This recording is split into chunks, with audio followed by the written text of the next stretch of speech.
भाई साहब धर्म चेंज कर रहे हैं सर। भाई साहब कोई धर्म चेंज नहीं है। फिर मन में पूछो आन काटे बुलाओ तो फिर कोई भी कर रहा है तो हमें फिर बोलेगा एक बोल क्या कर रहा है तो वीडियो बना दिया। ये आपके खिलाफ में षड्यंत्र रचा जा रहा है और अगले रविवार को आपके ऊपर अटैक हो सकता है। लेकिन हम तो बहुत उत्साहित थे उस समय। दिन भी संडे को आने वाले जो संडे था उसको भी कलीसिया रख दिए। किसी का फ़ोन आया तो फ़ोन मैंने इग्नोर कर दिया क्योंकि हम लोग साइलेंट करते हैं। लेकिन फिर टेक्स्ट मैसेज किया कि अर्जेंट, तो मैंने साइड में जाकर बात किया तो बोले कि कुछ लोग आपके ऊपर अटैक करने के लिए रास्ते में आ रहे हैं, तो बी अलर्ट कि रास्ते में कुछ बहनों को कुछ लोगों ने रोक लिया और उनके साथ में बुरा व्यवहार कर रहे हैं, गाली गलौज कर रहे हैं, उन लोगों से छीना चपट्टी करके उनके बैगों को छीन लिए हैं। तो वो लोग बोल रहे हैं कि हम हिंदू परिषद के अध्यक्ष हैं, कोई बोल रहा है कि मैं जिला अध्यक्ष हूँ, ये बता रहे हैं। तो जैसे मैंने फ़ोन उठाया ऐसे पुलिस वाले ने मुझे थप्पड़ मारा, है ना। फिर दूसरे दिन जिस ढाणी में हम लोग दूध लेने जाते थे, दूध वालों ने मना कर दिया कि हम आपको दूध नहीं देंगे क्योंकि आप यीशु मसीह को मानते हो। मैं जब भी हम लोग जाते थे वहाँ से तो वो लोग गालियाँ देते थे हमें।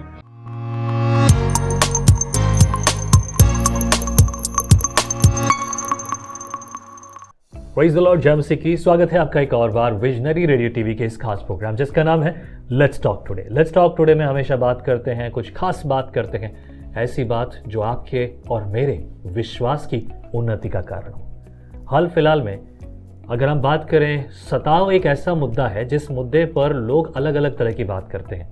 यदि किसी को किसी के पड़ोसी ने किसी भी बात के लिए तंग किया हो या किसी बात को लेकर उनको लगता है कि मेरे पड़ोसी ने तंग किया, तो उनको ये लगता है कि मेरा पड़ोसी मुझे मेरे मसीह होने पर सता रहा है। यदि किसी ने किसी बात के लिए रोक दिया, टोक दिया या कोई और बात हो गई तो उसे लगता है कि मुझे सताव का सामना करना पड़ रहा है। पर वाकई में ये सताव क्या है?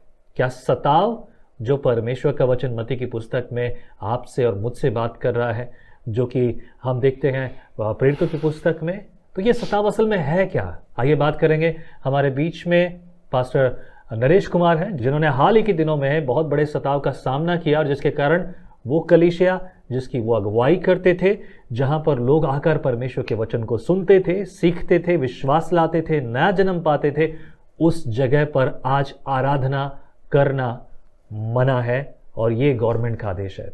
आइए बात करेंगे वो परिस्थितियों के बारे में जो सच में परमेश्वर के वचन के अनुसार है और उसका प्रतिफल और भलाई भी क्या है। मिलकर बात करेंगे, प्रभु की स्तुति एक साथ करेंगे। आमीन। स्वागत है pastor Naresh Kumar. Thank you. आप जयपुर से लगभग 60 किलोमीटर दूर जी पास्टर जी, सामोद में आप रहते हैं। जी पास्टर जी। और वहाँ आप कितने सालों से सेवा कर रहे हैं? लगभग पास्टर जी मैं 2016 से सेवा कर रहे हैं पास्टर जी। जी, 2016 से आप सेवकाई कर रहे हैं जी। कितने और सेवक हैं सामोद में? पास्टर जी लगभग 10 से 15 किलोमीटर के एरिया में और कोई दूसरा सेवक नहीं है, मैं ही वहाँ पर सेवा कर रहे हैं पास्टर जी। ओके। और हाल ही के दिनों में जैसे मैंने सुना कि आपको सताव का सामना करना पड़ा जिसकी वजह से चर्च भी बंद है। जी पास्टर। आराधना अब नहीं होती। नहीं पास्टर जी। संगति के लिए क्या कारण, क्या परिस्थिति रही, क्या हुआ, क्या था उन दिनों? एक्चुअली पास्टर जी हम लोग गांव के अंदर सेवा कर रहे थे। लगभग आज 8 साल हो गए, 2016-17 से सेवा कर रहे हैं। और वहाँ पर जब सेवा कर रहे थे तो बहुत अच्छे तरीके से हम लोग सेवा कर रहे थे। लेकिन वहाँ पर देखते हैं तो कुछ लोग हमारा विरोध तो करते थे, लेकिन फिर भी हम लोग उनके साथ में एक अच्छा प्यार से व्यवहार करते थे। तो जब कोरोना का समय आया तो वो जब कोरोना में कुछ लोग पीड़ित हुए, तो जो लोग हमसे कई सालों से बात नहीं कर रहे थे, तो उनसे उस कोरोना के समय परमेश्वर ने हमें अगुवाई की कि हम उनके पास जाकर उनके लिए प्रार्थना करें। तो हम उनके घर पे गए और उन्होंने हमें स्वीकार भी किया और उन्होंने हमें प्रार्थना करने के लिए अवसर दिया। ये हमारे लिए सबसे बड़ी एक खुशी की बात थी। तो दुश्मन मित्र बन गए। जी pastor ji. Praise the Lord। हाँ, उन्होंने हमें अवसर दिया और जब हमने उनके लिए प्रार्थना की तो उन लोगों ने इस बात का अनुभव किया कि हमारे परिवार के लोग हमसे मिलने तक नहीं आ रहे। जो इस रास्ते से होकर जाते थे वो भी दूसरा रास्ता देख रहे हैं, लेकिन ये लोग कितने भले लोग हैं जो आज हमारे घर पे आए, हम लोगों के लिए प्रार्थना कर रहे हैं नज़दीक आकर, जबकि आसपास में भी लोग नहीं आ रहे। तो हमने उनके लिए प्रार्थना की और वो भाई लोग थे वो भी चर्च में आना आरंभ कर दिए। ऐसे और भी लोग कलीसिया में? जी जी पास्टर जी। ओके। जी, उनके परिवार भी, जो हमसे, मैं जब भी हम लोग जाते थे वहाँ से तो वो लोग गालियाँ देते थे हमें, लेकिन प्रभु का धन्यवाद हो कि वही लोग हमारे मित्र बन गए, क्योंकि वचन में भी ऐसा लिखा है, जो प्रभु ने अपने वचन को पूरा किया। फिर उसके बाद में हम अच्छे से खुशी आनंद से वहाँ पर सेवा चला रहे थे, लेकिन हमारे कलीसिया के अंदर लोग बढ़ने के कारण हम लोगों को बहुत दिक्कतें होने लग गई, क्योंकि छोटी जगह थी और फिर हम लोग प्रार्थना कर रहे थे दूसरी जगह के लिए। तो प्रभु ने हमें एक अच्छा भवन दिया और फिर हम लोग वहाँ पर दूसरी जगह रहकर हम लोग प्रार्थना करना आरंभ कर दिए। जब हम लोगों ने वहाँ पर नींव डाली, उसी दिन एक भाई आकर हम लोगों को बोला कि आप यहाँ पर प्रार्थना नहीं करेंगे। मैंने कि क्यों? हमें कहा हमें पता है आप लोग यहाँ पर प्रार्थना करेंगे और हम लोग आपको यहाँ पर प्रार्थना करने नहीं देंगे। मैंने कि ठीक है। मैंने ज़्यादा उनकी तरफ फोकस नहीं किया, लेकिन प्रभु की आत्मा की अगुवाई थी कि हम लोग वहाँ पर ही रहकर सेवा करें। तो जैसे वो हमारा भवन बन कर चालू हो गया, तो उस समय लगभग 6 से 7 महीने तक कोई भी डिस्टर्बेंस नहीं था। हम अच्छे से चला रहे थे, कलीसिया बहुत तेज़ी के साथ बढ़ रही थी, एक बहुत आनंद का एक उत्सव था वहाँ पर, है ना। हमारे जीवन में भी हम अनुभव कर रहे थे इस बात को कि परमेश्वर बड़ा अद्भुत काम करने जा रहा है इधर। हम उपवास प्रार्थना करते थे, नाइट की भी प्रार्थना रखते थे। लेकिन अचानक से ऐसा हुआ कि एक दिन मैं मार्केट में जा रहा था, तो किसी भाई ने मुझे बोला कि आपके खिलाफ में षड्यंत्र रचा जा रहा है और अगले रविवार को आपके ऊपर अटैक हो सकता है। मैंने इस बात को थोड़ा गौर से लिया और मैंने अपने कुछ लीडरों से बोला कि क्या किया जाए। कौन था वो भाई जो आपको बता रहा था? क्या वो चर्च में आता था? वो आज से लगभग 2017 से लेकर 18 तक वो चर्च में आया, लेकिन उसके बाद में फिर वो वापस से पीछे हो गया था। लेकिन हमारा जो एक सिस्टम है, जो प्रभु ने सिखाया कि अगर आकर भी कोई चला जाता है तो हम उनसे व्यवहार जो है, प्रेम जो है, हमेशा कंटिन्यूली हम लोग रखते हैं। तो उस भाई ने हमें बताया। फिर उसके बाद में मैंने कुछ अगुओं से भी सलाह ली। अगुओं ने कहा कि आप इस संडे को हम चर्च मत करो, आने वाले संडे में। लेकिन हम तो बहुत उत्साहित थे उस समय, तो हम लोगों ने उस दिन भी संडे को, आने वाले जो संडे था उसको भी कलीसिया रख दी। और जैसे ही हम लोग कलीसिया आरंभ की हम लोगों ने, तो हमारा चर्च चालू होता है 10 बजे, तो तुरंत 10:30 बजे मेरे पास में किसी का फ़ोन आया। तो फ़ोन मैंने इग्नोर कर दिया क्योंकि हम लोग साइलेंट करते हैं, लेकिन फ़ोन सामने था। तो किसी ने फिर टेक्स्ट मैसेज किया कि अर्जेंट।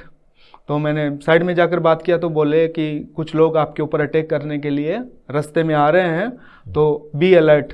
तो मतलब किसी ने आपको पहले बताया कि कोई आपके ऊपर अटैक करने आया? जी पास्टर जी। और ये भी पहचान वाला व्यक्ति? जी पास्टर जी। ओके। हाँ। ओके। फिर उसके बाद में मैंने चर्च में किसी को नहीं बोला, लेकिन उस दिन हमारा प्रभु भोज का दिन था। लेकिन प्रभु भोज हम लोगों ने कैंसिल किया और मैंने बोला आज की जो सभा है, आज आराधना तक ही है, और आज आराधना के बाद में हम आगे सभा नहीं चलाएंगे। सब अपने अपने घर खाना खाकर जा सकते हो। हमने खाना बनाया था, तो सब आराम से खाना खाकर चले गए। तो मैंने सोचा कि अब तो कोई दिक्कत नहीं होगी। लेकिन रास्ते के अंदर कुछ बहनों का मेरे पास में कॉल आया कि रास्ते में कुछ बहनों को कुछ लोगों ने रोक लिया और उनके साथ में बुरा व्यवहार कर रहे हैं, गाली गलौज कर रहे हैं। उन लोगों से छीना चपट्टी करके उनके बैगों को छीन लिए हैं। तो मैं भी घर पे था, तो मैं भी थोड़ा सा डर गया। मैंने कहा कि ठीक है, आप कोई बात नहीं, आपसे कुछ चीज़ें ले लिए, कोई बात नहीं, आप सीधे चले जाइए अपने घर, है ना। कौन लोग थे जिन्होंने कलीसिया के लोग जो जा रहे थे रास्ते में उनको जो परेशान किया? कौन थे? क्या आप जानते थे? नहीं, मैं उनको नहीं जानता। सारे नए लोग थे पास्टर जी। सारे नए लोग? सारे नए। वो गांव के आसपास जहां आप सेवा करते हैं वहां के लोग थे? नहीं, सारे बाहर के लोग थे। सब बाहर के लोग? जी पास्टर जी। कोई भी उस एरिया का नहीं पास्टर जी। और उन्होंने आकर उनको परेशान किया? क्या हुआ क्या वहाँ पर? तो उन लोगों से बाइबल वगैरह छीन लिए और साथ ही मैं और कुछ हमारे भाई और बहनों को बोले कि अगर दोबारा से यहाँ पर दिखे तो हम आपको जान से मार देंगे, है ना। ऐसा उनको धमकी दिया गया। कितनी अजीब बात है। हमारे प्रदेश में तो लोग ऐसे हैं जो दूसरे जगहों से आकर और सिर्फ इसलिए क्योंकि कुछ लोग यीशु पर विश्वास कर रहे हैं और उनको धमकी दे रहे हैं, उनको जान से मारने की धमकी दे रहे हैं, उनको तकलीफ दे रहे हैं, उनसे बदसलूकी कर रहे हैं, बाइबल छीन रहे हैं। मैंने बहुत से वीडियोस में देखा है कि लोग कहते हैं कि देखो उनके पास बाइबल मिली है, भाई विश्वासी लोगों के पास बाइबल ही मिलेगी, उनके पास कोई और पुस्तक नहीं मिलने वाली। But I am really surprise about हमारे देश की कानून व्यवस्था भी बड़ी अजीब हो रही है। वेल ये बातें सब जगह हैं। उसके बाद फिर क्या हुआ वहाँ पर? हाँ, फिर एक मतलब एक आंटी को लेकर आए हमारे दरवाजे के पास और उन्होंने गेट को खटखटाया। हमने अंदर से बंद कर लिया था, गेट को खटखटाते रहे तो मैंने हिम्मत करके गेट को खोला। जब उस समय मेरे पत्नी मेरे बच्चे थे, तो गेट को जैसे ही खोला मैंने तो अचानक से वो सारे लोग घुस गए अंदर और बोला कि आप धर्म परिवर्तन करते हो, आप ऐसा, मुझ पर काफ़ी सारे आरोप लगाने लगे। और कुछ लोग तो ऐसे थे कि मुझे मतलब इतनी गंदी गंदी गालियाँ मुझे बोलने लग गए जिनका मैं अपने मुंह ज़बान पे लाना भी नहीं चाहता विश्वासी होने के नाते। तो मैंने उनको कुछ भी जवाब नहीं दिया। मैंने सिर्फ उनको यही बोलता रहा कि हम कोई धर्म परिवर्तन नहीं करते, हम सिर्फ लोगों को जीवन परिवर्तन करने के लिए बारे में अच्छी शिक्षा देते हैं और कुछ नहीं करते हैं। तो जैसे ही मैंने मतलब कुछ लोगों को देखा तो सारे लोग अचानक से इकट्ठा हो गए और अपने चेहरे पे मास्क बांधने लगे। ये भी मैं आपको वीडियो में दिखाएंगे। फिर मन में पूछू आन काट बुलाओ तो फिर मास्क बांधने लग गए और जैसे वो मास्क बांधने लग गए तो मेरी पत्नी को इस बात का डाउट हुआ कि ये कुछ ना कुछ तोड़फोड़ करेंगे। तो मास्क बांध कर अचानक से वो अंदर मतलब उधर की तरफ आने लग गए। उसी समय मैं अंदर जाकर कमरे में बंद हो गया, मतलब कमरा के अंदर कुंडी लगा ली। तो वो मुझे बोलते रहे कि आप एक बार बाहर तो आइए, बाहर तो आइए। लेकिन मैं इस बात के लिए प्रभु का धन्यवाद करता हूँ कि मुझे प्रभु ने इस बात के लिए बुद्धि दी। और फिर उसके बाद में वो लोग अंदर गए, हॉल में से बहुत सारी चीज़ों को वो पोटली बांधकर बाहर लेकर आए और मतलब बाहर खड़े होकर मेरा इंतज़ार करें कि कब ये गेट खोले और कब हम इसके ऊपर अटैक करें। मेरे बच्चे रो रहे थे पास्टर जी उस समय, मेरे बच्चे चिल्ला रहे थे कि क्या हो रहा है। मेरी पत्नी अचानक से डर गई थी कि कहीं कुछ ऐसा अनहोनी ना हो जाए। लेकिन मैं अंदर ही अंदर 100 नंबर पे कॉल किया। लेकिन 100 नंबर पे जब मैंने कॉल किया तो उसके भी 20 मिनट के बाद में फिर वो पुलिस आई। और जब पुलिस आई तो मैं बाहर आया तो पुलिस वाले मतलब उनसे ही पूछ रहे हैं कि क्या हो रहा है। तो वो लोग बोल रहे हैं कि हम हिंदू परिषद के अध्यक्ष हैं, कोई बोल रहा है कि मैं जिला अध्यक्ष हूँ, ये बता रहे हैं। उनकी बातों को सुनकर अचानक से वो भी अंदर आ गए, देख रहे हैं और डायरेक्ट उन्होंने मुझे अरेस्ट किया और मुझे डायरेक्ट गाड़ी में बिठाकर उन्होंने मुझे कुछ नहीं पूछा, तुरंत थाने में ले आए। और जब मैं गाड़ी में था पास्टर जी तो मैं मतलब मेरे पास में कॉल आ रहे थे पत्नी के इनके कि कोई अनहोनी ना हो जाए, कुछ ऐसा कुछ थोड़ी है। तो जैसे मैंने फ़ोन उठाया ऐसे पुलिस वाले ने मुझे थप्पड़ मारा, है ना। तो मुझे पुलिस वालों ने भी मुझे मतलब पिटाई दी वहाँ पर। लेकिन मैं धन्यवाद करता हूँ प्रभु का कि परमेश्वर का वचन मुझे उस समय स्मरण आया कि धन्य वे जो धार्मिकता के कारण सताए जाते हैं। तो मैं थाने तक पहुँच गया। फिर वहाँ पर पहुँचने के बाद में SHO वहाँ पर आया और SHO ने भी मुझे कुछ बातें बोली, लेकिन अच्छा व्यवहार किया SHO ने। लेकिन कुछ लोगों ने मुझे नीचे बैठने के लिए बोला। लेकिन धन्यवाद करता हूं कि सिका मिल जो हमारे एरिया की MLA हैं, उनका भी फ़ोन चला गया था और कुछ SP साहब का भी फ़ोन चला गया था। तो उन्होंने हमारे फेवर में बात की और उन्होंने मुझे फिर ऊपर बैठने के लिए बोला कि ठीक है आप ऊपर बैठो।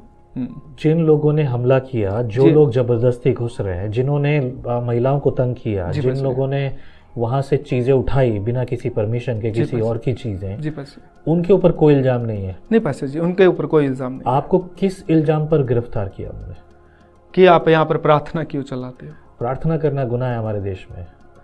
मैंने ये बात बोली पास्टर जी, लेकिन वो तो अंदर जब मैं थाने के अंदर गया तो बहुत सारे पुलिस वालों ने मुझे घेर लिया कि जैसे कोई क्रिमिनल होता है, बड़ा कोई गुनाह करके आया हो। वो मुझे बोला कि अपने बहुत सारे ईश्वर नहीं है क्या? तो प्रभु का धन्यवाद हो कि मैं वहाँ पर भी मैं तो प्रभु के बारे में बताने लग गया। लेकिन फिर भी उनको तो मेरे ऊपर इस तरीके से वो मुझे देख रहे थे को वो बड़ा गुनाह करके आ गया। तो फिर प्रभु का धन्यवाद करता हूँ कि फिर फ़ोन गया उनके जिसके हाथ में ताकत होती है वो सोचता है कि मैं जो है राजा हूँ जी। लेकिन ठीक है। एंड उसके बाद फिर क्या हुआ? फिर उसके बाद में मुझे जब MLA साहब का फ़ोन गया तो उन्होंने SHO साहब ने बोला कि आपके तो फेवर में किसी का फ़ोन आ रहा है तो आप जा सकते हैं। तो मैंने कुछ मतलब जाने के लिए मैं वहाँ पे तैयारी हो रहा था। इतनी देर के अंदर जयपुर से किसी पास्टर साहब की टीम का फ़ोन आ गया कि आप जाना मत, आप उधर ही रुकना। फिर वो टीम आई वहाँ पर, तो उन्होंने, कुछ मीडिया के लोग भी थे वहाँ पर, तो उन्होंने बात की एसएचओ साहब से कि किस अधिकार से, मतलब मैंने उनको नहीं बोला कि मैंने मतलब मुझे पुलिस वालों ने पिटाई की, लेकिन उन्होंने मेरे गाल पे देखा, वो उंगलियां उगड़ी हुई थी। तो उन्होंने कहा कि नरेश भाई ये क्या हुआ, कि मुझे मेरे को पुलिस वालों ने मारा।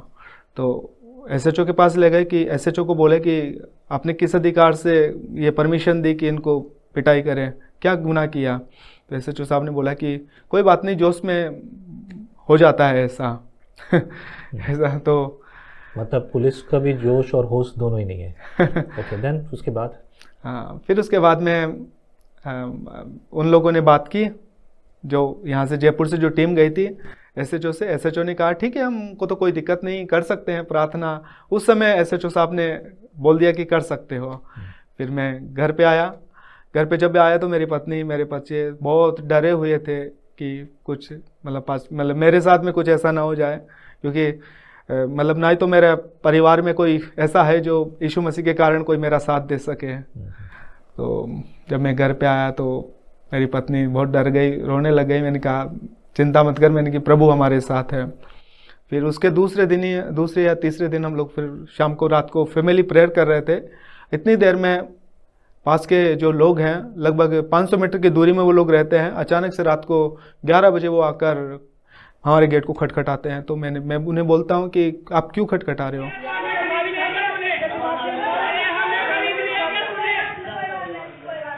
कच तुम अंदर क्या कर रहे हो। मैंने कहा यार हम लोग दुआ प्रार्थना करते हैं। कचा आप दुआ प्रार्थना करते हो, हमें इधर नहीं करने देंगे। मैंने कहा आप लोग भी तो करते हो सत्संग।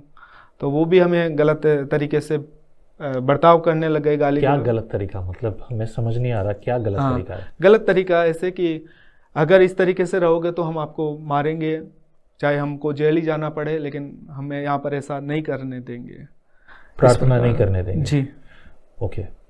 फिर उसके बाद में मैंने ठीक है, फिर उसके बाद में फिर मैंने वो वीडियो था मैंने जयपुर भेज दिया हमारे किसी पास्टर भाई को। फिर वो वीडियो जो है उन्होंने एसपी साहब को भेज दिया। तो एसपी साहब ने एसएचओ को भेजा। एसएचओ तुरंत रात को 12 बजे वहाँ पर आए और एसएचओ साहब ने मुझे बोला कि आप अभी कुछ भी मत करो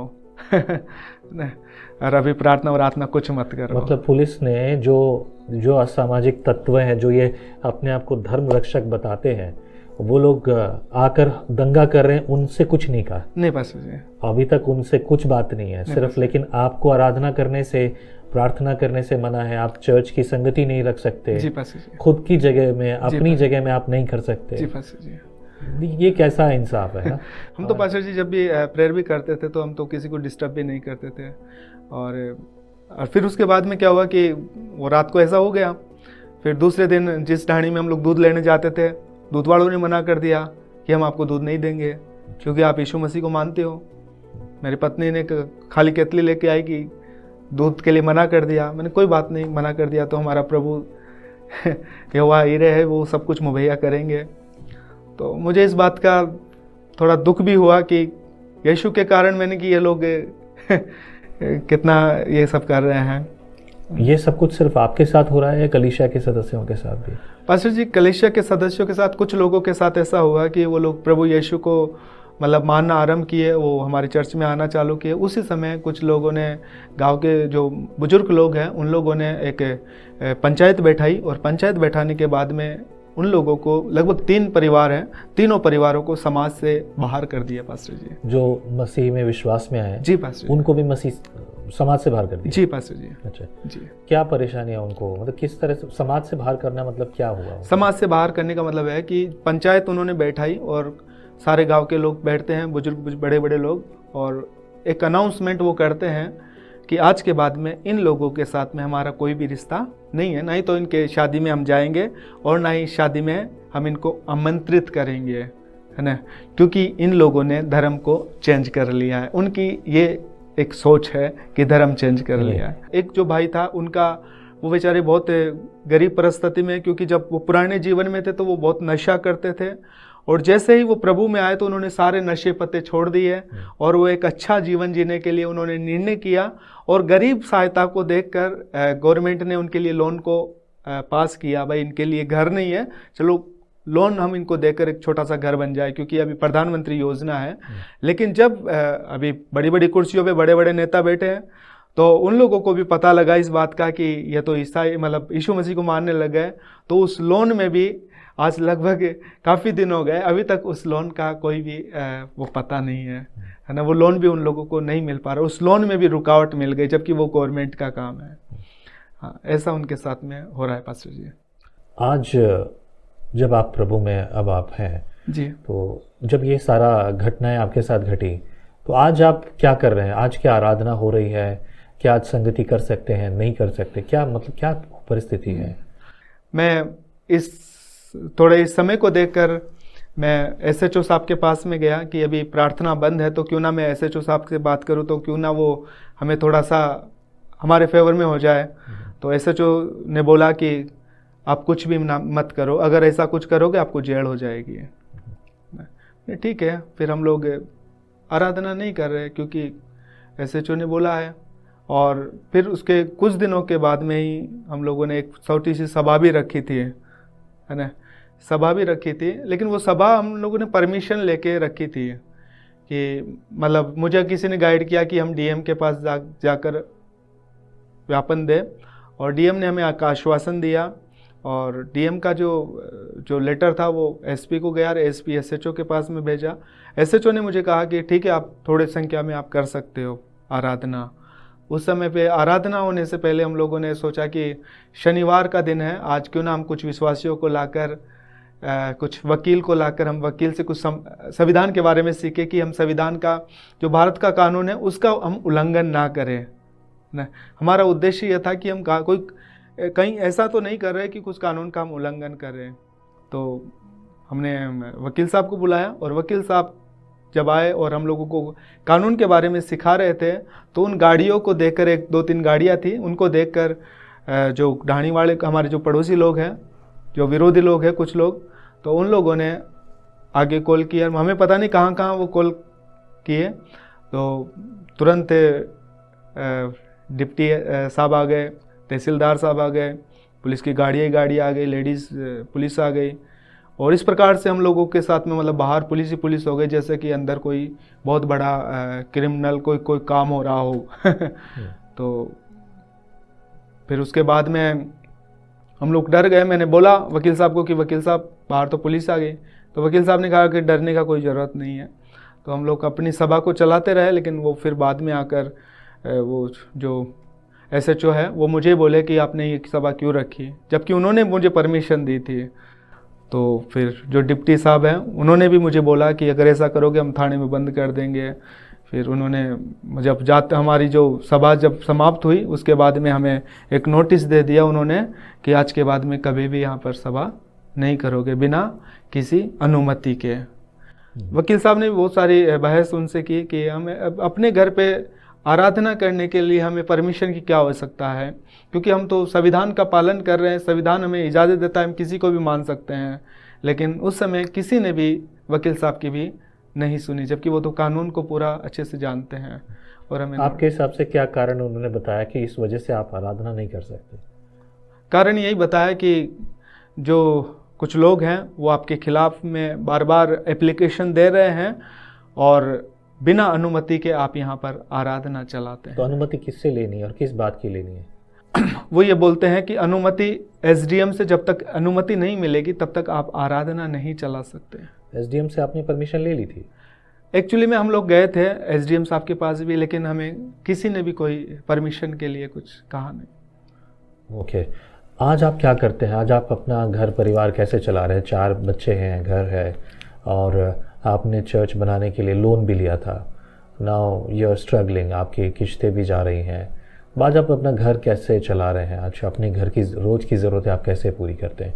बिकॉज एज ए पास्टर आप कोई जॉब या कुछ और तो करते नहीं, और अगर वो भी है तो क्योंकि आपकी एजुकेशन भी ऐसी नहीं है कि आपको कोई अच्छी नौकरी मिले, तो आप क्या कैसे चलाते हैं अपना घर? पास्टर जी, जब ये सब चीज़ें हुई तो एक तरीके से मैं तो जिसे बोलते हैं एक सदमा टाइप में, उस समय पे मैं बहुत डिस्टर्ब हो गया था।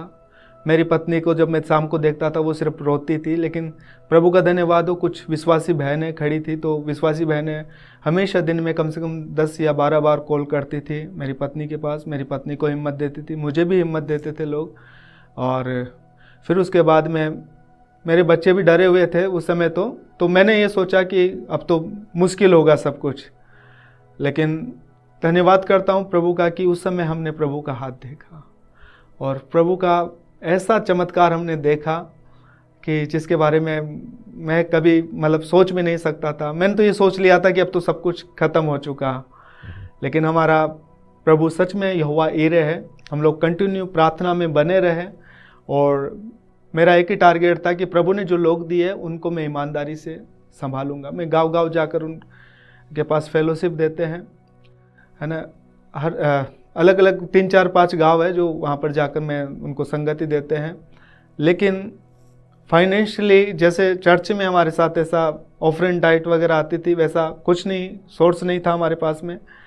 तो मेरी पत्नी ने मुझे कहा कि जब परमेश्वर ने हमें यहाँ तक लेके आया है तो आगे भी लेकर जाएगा। तो फास्टिंग और प्रेयर मेरी पत्नी हमेशा रखती है, और जब फास्टिंग और प्रेयर प्रभु के चरणों में बैठती है, प्रभु उनकी प्रार्थनाओं का उत्तर भी देता है। अब तक परमेश्वर हमें अच्छे से लेकर आया। मैंने एक निर्णय लिया था जब ऐसा हुआ था कि प्रभु, मैं कभी भी मनुष्य के सामने मुझे हाथ फैलाने के लिए प्रभु आप अवसर मत देना, और अब तक प्रभु ने मुझे ऐसा अवसर अब तक नहीं दिया। मेरा लोन है लगभग 6 लाख रुपए का, अभी भी कर्जा है, लेकिन परमेश्वर का धन्यवाद हो कि परमेश्वर उस लोन में भी अभी मेरी किस्तें जो भी है, चाहे कैसे भी जा रही हो, लेकिन वो जा रही है किस्तें। एक समय ऐसा आया था कि मैंने प्रभु पत्नी को बोला कि मैं क्यों ना काम कर लूँ कुछ छोटा मोटा। मेरी पत्नी ने कहा कि अब तक कोई दिक्कत आई? मैंने कहा कि अब तक तो नहीं आई, आगे भी नहीं आएगी, क्योंकि हमारा परमेश्वर यहोवा ईरे है।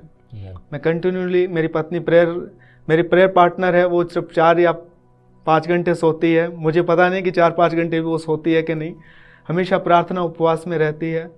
और मैं मिनिस्ट्री में हमेशा कभी किस गांव में जाकर प्रभु की सेवा करते हैं, और मेरा परमेश्वर अब तक हमारी ज़रूरतों को पूरा करता है। कई बार आती है परिस्थिति ऐसी, लेकिन मैं प्रभु के चरणों में रहता हूँ, परमेश्वर करता है। सेवा वो नहीं है जो लोग देखते हैं, लोगों को लगता है, लेकिन सेवा कुछ और है। और परमेश्वर ने जिस बात के लिए बुलाया, जिस बात के लिए खड़ा किया है, that is a different thing. Now I would like to say, मैं ये कहना चाहूँगा, बुलाहट जो आपकी और मेरी है वो परमेश्वर ने रखी है, और उसके पीछे दुख भी है। हमारे मसीह ने दुख उठाया, तो आपको और मुझे भी दुख उठाना ही होगा। जो बात आप सुन रहे हैं, ये हो सकता है वैसा ना दिखता हो जैसा कि दूसरे YouTube वीडियोस में आप देखते होंगे कि बहुत सारे लोग आ रहे हैं मारने पीटने के लिए। शायद आपको ऐसा ना लगता हो, लेकिन मेरे प्रियो ये उससे कम भी नहीं है। जो कुछ आपने इन वीडियोस में देखा, जो एक्सपीरियंस आपने लिया, कुछ ऐसी चीज़ें हैं जो कभी भी आदमी कभी कैमरे के सामने बोल नहीं पाता, जिनसे उम्मीद होती है वो खड़े नहीं हो पाते, जिनके बारे में सोचा कि ये कभी साथ खड़े होंगे लेकिन नहीं हो पाते। और ये स्ट्रगल्स हर एक के सामने है, लेकिन भली बात यह है कि हमारा परमेश्वर हमारे साथ है। यदि आपके मन में बोझ हो तो पास्टर नरेश कुमार, आप उनके लिए अपनी ऑफरिंग भेज सकते हैं नीचे लिखे नंबर पर। यदि आप पास्टर नरेश कुमार को ऑफरिंग भेजना चाहते हैं तो लिखिए आपकी ऑफरिंग के साथ कि ये पास्टर नरेश कुमार के लिए। तो जो कुछ आप ऑफरिंग भेजेंगे वो पास्टर नरेश कुमार को भेजी जाएगी। और यदि आप विजनरी मिनिस्ट्रीज़ को अपनी ऑफरिंग भेजना चाहते हैं तो उस नंबर पर, ठीक इसी नंबर पर और आप भेज सकते हैं, ताकि वो ऑफरिंग मिनिस्ट्री के लिए काम आएगी। प्रभु आपको प्रेरित करे, आशीष करे। आने वाले दिनों में आप पास्टर नरेश की गवाही को सुनेंगे, उनकी पत्नी और उनके जीवन में कैसे परमेश्वर ने बुलाहट को दिया, उनके बच्चों का जन्म और परमेश्वर के द्वारा वो भवन जो कि सेवा के लिए बनाया गया, उसकी गवाही भी आप सुनेंगे। प्रभु आपको आशीष करे, फलवंत और बलवंत करे। आमीन। Praise the Lord.